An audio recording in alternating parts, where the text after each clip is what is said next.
খবর শুনছেন বিশ্ব সংবাদ চ্যানেল থেকে। আজ জানাবো পশ্চিমবঙ্গ দেশ বিদেশের বাছাই করা গুরুত্বপূর্ণ তাজা সংবাদ।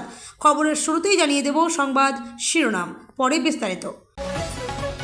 ঘুম উড়ল রাজ্য সরকারি কর্মীদের, জুন থেকেই নয়া নিয়ম, নির্দেশ নবান্নের।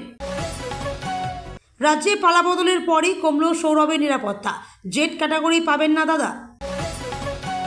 ত্রিশঙ্কু সমীকরণে কাঁপছে বাংলা, 52 জন তৃণমূল বিধায়ককে সঙ্গে নিয়ে নবান্নে বৈঠকে বসছেন শুভেন্দু। অফিসে ফাঁকিবাজি আর নয়, 15 জুন থেকে সরকারি কর্মীদের জন্য বাধ্যতামূলক ফেস রিকগনিশন। দুই তৃণমূলের নেত্রী মমতা, দলবিরোধী নয়, কৌশলগত পদক্ষেপ। 58 সাংসদের দলনেতা ঋতব্রত। অন্নপূর্ণা যোজনায় আবেদন করার কতদিনের মধ্যে টাকা পাবেন জানিয়ে দিল সরকার। সরকারি কর্মীদের জন্য বিরাট খবর, অফিসে ঢোকা বেরোনোর নতুন নিয়মের কড়া নির্দেশিকা না মানলেই বড় পদক্ষেপ।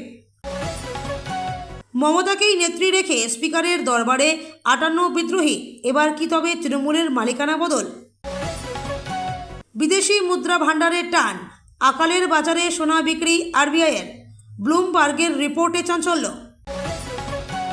মুখ্যমন্ত্রীর বৈঠকে ফিরহাদ, কুনাল, নয়না, জাভেদরা একের পর এক তৃণমূল এমএলএ নবান্ন সভাঘরে। বিপর্যয়ের দিনে বদলে গেল সুর, রাহুলের পাশেই শেষমেশ আশ্রয় খুঁজছেন অভিষেক। 5 টাকাতেই রাজকীয় ভোজ, এবার পাড়ার মোড়ে মিলবে মাছ ভাত আর ডিম, অভাবনীয় সিদ্ধান্ত সরকারের। কেউ ছিলেন মন্ত্রী, কেউ 3 বারের বিধায়ক, যাদের ওপর ভরসা করতেন, মমতাকে ধাক্কা দিলেন সেই আস্থাভাজনরাই। নব্য তৃণমূলে দূর দূরান্ত অবধি নেই ভাইপোর কালো ছায়া, কি করবেন পিসি? কলকাতার মেয়র পদ থেকে পদত্যাগ ফিরহাদ হাকিমের। খান স্যারের কোচিংয়ে তাণ্ডব, গ্রেপ্তার জ্ঞানবিন্দু কোচিংয়ের পরিচালক রোশন আনন্দ। কারা পাবেন না অন্নপূর্ণা ভাণ্ডারের 3000 টাকা, কি বললেন মুখ্যমন্ত্রী? তৃণমূলের ডামাডোলের মধ্যেই হাইকোর্টে অভিষেক কেন? সুভাষ সরোবর নিয়ে কি প্রস্তাব শুভেন্দুকে দিলেন বেলেঘাটার বিধায়ক কুণাল ঘোষ? বদলে যাচ্ছে মা ক্যান্টিন, এবার থেকে সপ্তাহে 2 দিন পাতে মাছ ভাত, নামও পরিবর্তন। ট্রাম্পের চালে বড়সড় ধাক্কা ভারতের বাণিজ্যে, 60টি দেশের ওপর 12.5% অতিরিক্ত শুল্ক চাপানোর পথে আমেরিকা। নাটকীয় প্লট, রাজ্যে দলীয় সব কমিটি ভেঙে দিল তৃণমূল, বিধানসভায় ভাঙল পরিষদীয় দল। সীমান্তে বিএসএফকে জমি দিচ্ছে রাজ্য, বদলাচ্ছে মা ক্যান্টিনের নাম ও মেনু, বড় ঘোষণা মন্ত্রী দিলীপ ঘোষের। মমতার হাতছাড়া হচ্ছে তৃণমূল, 59 বিধায়কের সমর্থনের চিঠি নিয়ে বিধানসভায় বিদ্রোহী ও বহিষ্কৃত ঋতব্রত, সঙ্গী অন্যরাও। সীমান্তে চরম উত্তেজনার মাঝেই বিএসএফের গুলি, নদীর সাঁতরে দেশে ফেরার পথে আহত 2 বাংলাদেশি। 59 বিধায়কের সইসহ চিঠি নিয়ে বিধানসভায় ঋতব্রত, আজই চুরমার মমতার হাতে গড়া তৃণমূল। সুরেন্দ্রনাথ কলেজে massage parlour, AC guest room, বিছানা বালিশ থেকে নিরোধক, সব শুনে কি বললেন অভিযুক্ত তৃণমূল নেতা কানকাটা দেবু? তৃণমূলের বিদ্রোহে বহু সংখ্যালঘু মুখ, জাভেদ খান, গোলাম রব্বানীদের মতো প্রাক্তন মন্ত্রীরাও সামিল এই দলে। পাবলিক সার্ভিস কমিশনে পাশ করার 18 বছর পর হাতে এলো অফার লেটার, 61 বৃদ্ধ হাসবেন না কাঁদবেন বুঝছেন না। ভারতের ওপর আরও শুল্ক চাপানোর ভাবনা, আদালতে ধাক্কা খেয়ে ঘুরপথে লক্ষ্য পূরণ। উচ্ছেদের গুঞ্জনে বইপাড়া, বিপদের মুখে শতবর্ষের ঐতিহ্য। এতক্ষণ শুনছিলেন সংবাদ শিরোনাম, এখন আসছি বিস্তারিত খবরে। 1.5 দশক পর রাজ্যে পালাবদল হয়েছে। মুখ্যমন্ত্রী শুভেন্দু অধিকারী নেতৃত্বাধীন বিজেপি সরকার ক্ষমতায় এসেই রাজ্যে কর্মসংস্কৃতি ফেরাতে এবং কাজের গতি বাড়াতে কড়া হাতে একাধিক পদক্ষেপ নিতে শুরু করেছে। সম্প্রতি কর্মীদের অফিসে উপস্থিতি এবং বেরোনোর সময় নিয়েও কড়া নিয়ম এনেছে রাজ্য সরকারের জুডিশিয়াল ডিপার্টমেন্ট। এবার হাজিরা নিয়ে আবারও কড়া নবান্ন, সরকারি কর্মীদের জন্য কড়াকড়ি সরকারের, সরকারি কাজে শৃঙ্খলা বজায় রাখা বাধ্যতামূলক। বলা হয়েছে 15 জুন থেকে নবান্নে বাধ্যতামূলক ফেস রিকগনিশন, বায়োমেট্রিক হাজিরা ব্যবস্থা চালু হবে। 31শে জুলাইয়ের মধ্যে পর্যায়ক্রমে রাজ্যের সমস্ত সরকারি দপ্তরে এই ব্যবস্থা চালু হয়ে যাবে। সকল কর্মকর্তা কর্মচারীর প্রবেশ ও প্রস্থানের সময় মুখে শনাক্ত যন্ত্রে উপস্থিতি নথিভুক্ত করা বাধ্যতামূলক। ছাড় পাবেন কেবল দপ্তর প্রধানরা। নবান্ন তরফে জানানো হয়েছে, সকাল 10:15 থেকে 11টার মধ্যে উপস্থিত হলে লেট হিসেবে ধরা হবে। সকাল 11টার পর অফিসে পৌঁছলে অনুপস্থিত চিহ্নিত করা হবে। বিকেল 5:15 আগে অফিস থেকে বেরোলে আর্লি ডিপারচার করা হবে। এই দিনে দেরিতে আসা বা আগেভাগে বের হলে একদিনের নৈমিত্তিক ছুটি কেটে নেওয়া হবে সরকারি কর্মীদের। অফিস ত্যাগের সময় বায়োমেট্রিক রেকর্ড না করলে অনুপস্থিত ধরে নেওয়া হবে। মাসে প্রতি 3 দিন দেরি হলে বা তাড়াতাড়ি প্রস্থানের জন্য একদিনের সিএল বা সিসিএল কেটে নেওয়া হবে। আরও বলা হয়েছে, সরকারি বৈঠক বা দাপ্তরিক কাজের কারণে দেরি বা তাড়াতাড়ি চলে গেলে সংশ্লিষ্ট অফিস প্রধান প্রয়োজনীয় ব্যবস্থা নিতে পারবেন। রাজ্যে পালাবদলের পরই নিরাপত্তা কমানো হলো সিএবি সভাপতি সৌরভ গঙ্গোপাধ্যায়ের। জেড ক্যাটাগরি নিরাপত্তা থেকে 2 ধাপ কমিয়ে ফের সেটাকে ওয়াই ক্যাটাগরিতে ফিরিয়ে আনলো বর্তমান বিজেপি সরকার। পালাবদলের পর একাধিক বিধায়ক সাংসদদের নিরাপত্তা কমেছে। এবার সেই তালিকায় যুক্ত হলেন প্রাক্তন বিসিসিআই সভাপতির নামও। 2019 সালে বিসিসিআই সভাপতি হন সৌরভ। 2022 সালে সভাপতির পদ থেকে সরে যান। 2023 সালের মে পর্যন্ত ওয়াই ক্যাটাগরির নিরাপত্তা দেওয়া হতো মহারাজকে। কলকাতা পুলিশের স্পেশাল ব্রাঞ্চের 3 জন থাকতেন তার নিরাপত্তায়। তার বাড়ির নিরাপত্তায় পুলিশ কর্মীরা নিযুক্ত ছিলেন। বাড়ির সামনে থাকতো পাইলট কার। 2023 সালের মে মাসে তদানীন্তন সরকার সৌরভের নিরাপত্তা জেড ক্যাটাগরিতে উন্নীত করেন। সরকারের সৌরভের নিরাপত্তায় 8 থেকে 10 জন পুলিশ কর্মী দায়িত্বে ছিলেন। বেহালার বাড়িতেও থাকলো অতিরিক্ত নিরাপত্তা। বিজেপি সরকার ক্ষমতায় আসার কয়েক সপ্তাহের মধ্যেই এবার 2 ধাপ কমিয়ে সৌরভের নিরাপত্তা ওয়াই ক্যাটাগরিতে ফিরিয়ে আনলো। রাজ্যে পালাবদলের পর মুখ্যমন্ত্রী শুভেন্দু অধিকারী স্পষ্ট করে দিয়েছেন, প্রয়োজনের অতিরিক্ত নিরাপত্তা কোনো রাজনৈতিক নেতাকেই দেওয়া হবে না। আজ বুধবার এক নজিরবিহীন রাজনৈতিক পট পরিবর্তনের সাক্ষী হতে চলেছে রাজ্য রাজনীতি। হাওড়া জেলার প্রশাসনিক বৈঠককে কেন্দ্র করে নবান্ন সভাঘরে আজ এক হাইভোল্টেজ সভার ডাক দিয়েছেন মুখ্যমন্ত্রী শুভেন্দু অধিকারী।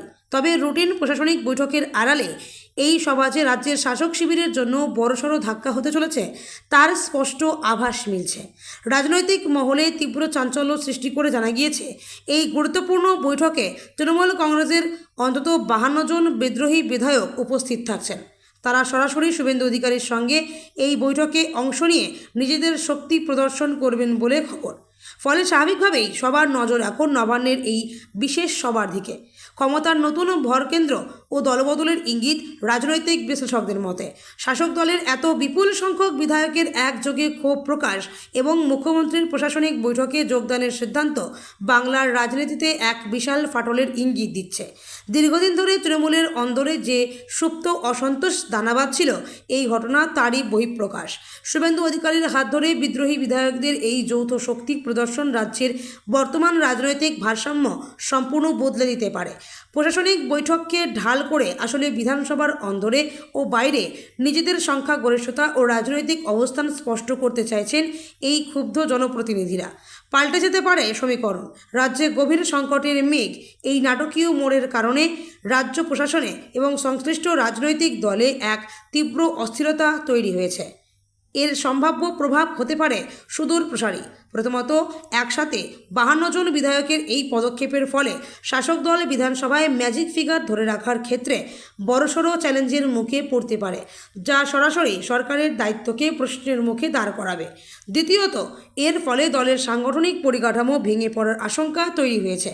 আজ নবান্ন সভাঘরের এই বৈঠক শেষ পর্যন্ত কোন দিকে মোড় নেয় এবং এর জেরে রাজ্য রাজনীতিতে কোনো বড় ধরনের সাংবিধানিক বা রাজনৈতিক সংকট তৈরি হয় কিনা এখন সেটাই দেখার। সরকারি অফিসে কর্মসংস্কৃতি ফেরাতে এবং কাজে গতি আনতে বড়সড় উদ্যোগ নিল নবান্ন। রাজ্যের সরকারি কর্মচারীদের হাজিরা নিয়ে জারি করা হলো অত্যন্ত কঠোর নির্দেশিকা। আগামী 15ই জুন থেকে রাজ্য প্রশাসনিক ভবন নবান্নে বাধ্যতামূলকভাবে চালু হতে চলেছে ফেস রিকগনিশন বা মুখাবয়ব শনাক্তকরণ বায়োমেট্রিক হাজিরা ব্যবস্থা। নিয়ম মানতে হবে অক্ষরে অক্ষরে। নতুন নির্দেশিকা অনুযায়ী সরকারি অফিসে প্রবেশের সময় এবং অফিস থেকে বেরোনোর সময় উভয় ক্ষেত্রেই বায়োমেট্রিক যন্ত্রে নিজের উপস্থিতি নথিভুক্ত করা বাধ্যতামূলক। নবান্ন সূত্রে খবর, এই ব্যবস্থা কেবল প্রধান প্রশাসনিক ভবনেই সীমাবদ্ধ থাকছে না।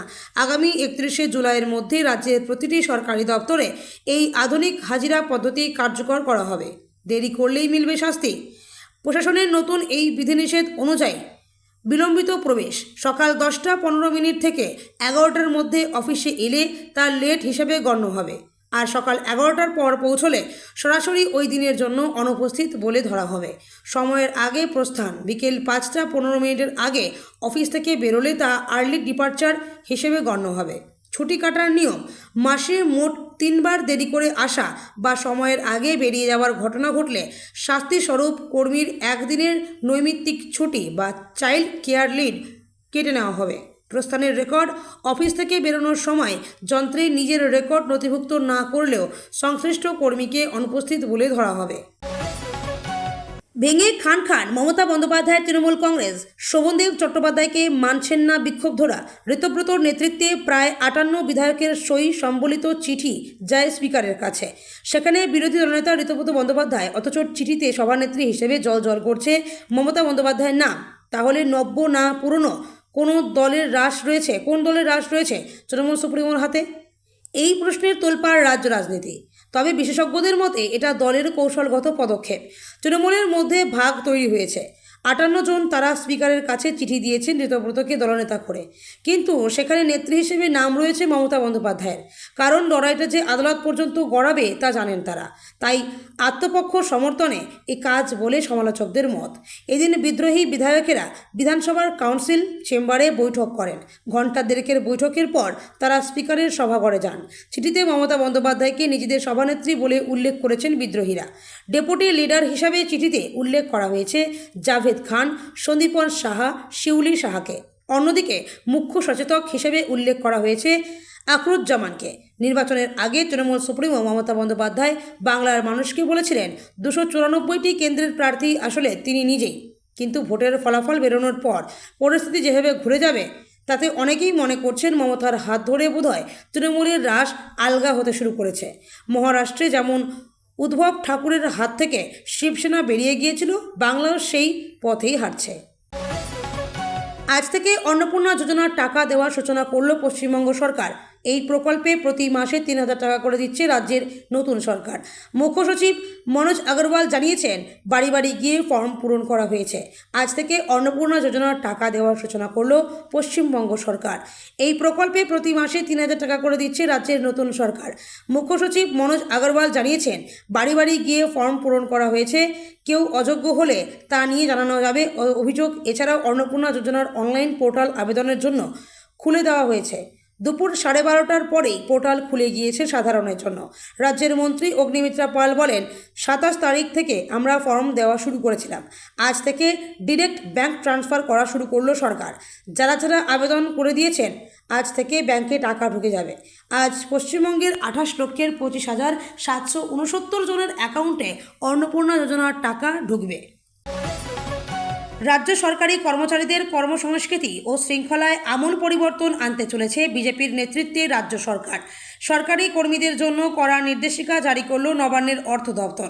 সরকারি অফিসে কর্মীদের উপস্থিতি নিশ্চিত করতে আগামী 15ই জুন থেকে নবান্নে বাধ্যতামূলকভাবে চালু হতে চলেছে face recognition biometric attendance system. এখন থেকে শুধু হাজিরা দেওয়াই নয়, অফিসে আসা এবং বেরোনোর নির্দিষ্ট সময়সীমা কঠোরভাবে মেনে চলতে হবে সমস্ত স্তরের কর্মী ও আধিকারিকদের। অর্থ দপ্তরের নির্দেশিকায় স্পষ্ট জানানো হয়েছে, সকাল 10:15 থেকে 11টার মধ্যে অফিসে পৌঁছালে তার লেট বা দেরিতে আগমন হিসেবে গণ্য করা হবে। আর যদি কোনো কর্মী সকাল 11টার পরে অফিসে আসেন, তবে ওই দিনের জন্য তাকে সরাসরি অনুপস্থিতি বা অ্যাবসেন্স বলে ধরা হবে। একইভাবে বিকেল 5:15 আগে যদি কোনো কর্মী অফিস থেকে বেরিয়ে যান, তবে তা আর্লি ডিপার্চার হিসেবে বিবেচিত হবে। এমনকি অফিস ছাড়ার সময় বায়োমেট্রিক মেশিনের উপস্থিতির রেকর্ড না করলেও ওই দিন তাকে অনুপস্থিত ধরা হবে। তৃণমূল কংগ্রেসের অন্দরে দীর্ঘদিনের চাপা অসন্তোষ অবশেষে প্রকাশ্য মহাবিদ্রোহের রূপ নিল। সমস্ত জল্পনার অবসান ঘটিয়ে বিধানসভার স্পিকার রথীন্দ্রনাথ বোসের কাছে 58 জন বিদ্রোহী বিধায়কের সই করা চিঠি জমা পড়েছে। রাজনৈতিক মহলে তীব্র আলোড়ন সৃষ্টি করে এই চিঠিতে মমতা বন্দ্যোপাধ্যায়কেই সুপ্রিমো বা দলনেত্রী হিসেবে উল্লেখ করা হয়েছে। তবে বিধানসভায় নিজেদের আসল তৃণমূল দাবি করে দলের পরিষদীয় নেতা তথা বিরোধী দলনেতা হিসেবে ঋতব্রত বন্দ্যোপাধ্যায়ের নাম প্রস্তাব করেছেন বিদ্রোহীরা। ফলে দল কার নিয়ন্ত্রণে থাকবে তা নিয়ে এখন চূড়ান্ত আইনি ও রাজনৈতিক জটিলতা তৈরি হয়েছে। অভিষেকের উত্থান বনাম আদি বনাম নব্য সংঘাত, এই নজিরবিহীন রাজনৈতিক সংকটের নেপথ্যে রয়েছে দলের অভ্যন্তরীণ ক্ষমতার ভারসাম্যহীনতা। তৃণমূলের জন্মলগ্ন থেকে বহু বর্ষীয়ান নেতা মমতা বন্দ্যোপাধ্যায়ের সঙ্গে যুক্ত থাকলেও পরবর্তী সময়ে অভিষেক বন্দ্যোপাধ্যায়ের দ্রুত রাজনৈতিক উত্থান ও দলের ওপর তার একছত্র আধিপত্য আদি শিবিরের অনেককেই ক্ষুব্ধ করে তোলে। এর সঙ্গে যুক্ত হয়েছিল বিরোধী দলনেতা হিসেবে শোভনদেব চট্টোপাধ্যায়ের নাম প্রস্তাবের চিঠিতে সই করা নিয়ে তীব্র বিতর্ক। সইকাণ্ডে মুখ খুলে বহিষ্কৃত হওয়ার পরেই দলের চাবিকাঠি নিজেদের হাতে নিতে পাওয়ার গেমে নামেন ঋতব্রত বন্দ্যোপাধ্যায় ও সন্দীপন সাহা। বিধানসভায় আইনি স্বীকৃতি পেতে মোট জেতা আসনের 2/3 অর্থাৎ 52 জন বিধায়কের সমর্থনের প্রয়োজন ছিল। দফায় দফায় বৈঠকের পর লক্ষ্যমাত্রার চেয়েও বেশি অর্থাৎ 58 জন বিধায়ককে নিজেদের ছাতার তলায় এনে সেই শক্তি প্রদর্শনে সফল হয়েছেন ঋতব্রত সন্দীপন জুটি। 1991 সালের ভয়াবহ অর্থনৈতিক দুর্দশার পুনরাবৃত্তি ভারতে। বিদেশি মুদ্রা ভাণ্ডার বাঁচাতে আবারও বিক্রি করতে হলো দেশের সোনা। ইরানের যুদ্ধের মাঝেই সম্প্রতি সামনে এসছে এমনই চাঞ্চল্যকর রিপোর্ট।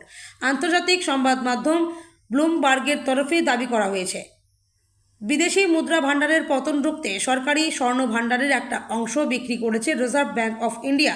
যদিও সরকার বা আরবিআই কোনো তরফেই এই বিষয়ে কোনো মন্তব্য করা হয়নি। পশ্চিম এশিয়ার যুদ্ধের জেরে জ্বালানির খরচ ব্যাপকভাবে বেড়ে গিয়েছে সাম্প্রতিক সময়ে। এদিকে ডলারের তুলনায় টাকার দামও সেঞ্চুরি পারের মুখে। বিদেশি মুদ্রা ভাণ্ডার বাঁচাতে দেশবাসীকে একাধিক বার্তা দিয়েছেন প্রধানমন্ত্রী মোদী, যেখানে আগামী 1 বছরের জন্য সোনা কেনা, বিদেশ ভ্রমণ থেকে বিরত থাকার বার্তা দেওয়া হয়েছে। এই পরিস্থিতির মাঝেই ব্লুমবার্গের রিপোর্টে জানানো হয়েছে, সরকারের তরফে সোনায় আমদানি শুল্ক বাড়ানো সত্ত্বেও রিজার্ভ ব্যাংকের সঞ্চিত স্বর্ণ ভাণ্ডার কমেছে, যা স্পষ্ট ইঙ্গিত দেয় সরকার আর্থিক ধাক্কা সামলাতে সোনা বিক্রির পথে হেঁটেছে। কিন্তু প্রশ্ন হলো, সঞ্চিত কত সোনা বিক্রি করেছে রিজার্ভ ব্যাংক? জানা যাচ্ছে, বিক্রিত সোনার মূল্য প্রায় 1200 কোটি মার্কিন ডলার, অর্থাৎ টাকার অঙ্কে যা 1 লক্ষ কোটির বেশি। আরও গভীর হচ্ছে তৃণমূলের অন্দরের সংঘাত। একদিকে ভোটে হারের 1 মাসের মধ্যেই দলীয় প্রতীক ও নেতৃত্ব ঘিরে জল্পনা তুঙ্গে, অন্যদিকে নবান্নে মুখ্যমন্ত্রীর প্রশাসনিক বৈঠকে হাজির হচ্ছেন একের পর এক তৃণমূল বিধায়ক, যারা তথাকথিত মমতা ঘনিষ্ঠ ও বিদ্রোহী শিবিরের নন। কার্যত চমকে দিয়েই নবান্নে প্রশাসনিক বৈঠকে প্রবেশ করলেন ফিরহাদ হাকিম, কুণাল ঘোষরা। এই ঘটনা রাজনৈতিক মহলে চর্চা আরও জোরদার করল, কারণ এই ছবি কার্যত নজিরবিহীন। গত 15 বছরে বিরোধী শিবিরের বিধায়করা প্রশাসনিক বৈঠকে ডাকি পাননি। এরই মধ্যে বুধবার সকাল থেকেই পড়তে নাটকীয় পরিস্থিতির সাক্ষী থেকেছে পশ্চিমবঙ্গ বিধানসভা। সকাল 10টার পর থেকেই একে একে বিধানসভায় আসতে শুরু করেন তৃণমূলের বিদ্রোহী বিধায়করা। এরপর বিধানসভার নৌসের আলী কক্ষে তৃণমূল বিদ্রোহী বিধায়কদের বৈঠক শুরু হয়। বৈঠকের শেষে বিধানসভার অধ্যক্ষ রথীন্দ্রনাথ বসুকে সাদা কাগজে লিখে তাদের পরিষদীয় দলের পদাধিকারীদের নাম প্রস্তাব করেন বিদ্রোহী তৃণমূল বিধায়করা। 80 জন তৃণমূল বিধায়কের মধ্যে 58 জন বিধায়ক আলাদা করে বহিষ্কৃত ঋতব্রত বন্দ্যোপাধ্যায়ের নাম প্রস্তাব করেছেন। বিরোধী দলনেতা হিসেবে চিঠি দিয়েছেন বিধানসভার অধ্যক্ষকে, সমর্থনে লিখিতভাবে সই করেছেন।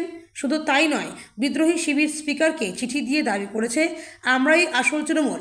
এই দাবিকে ঘিরেই রাজনৈতিক উত্তাপ আরও বেড়েছে।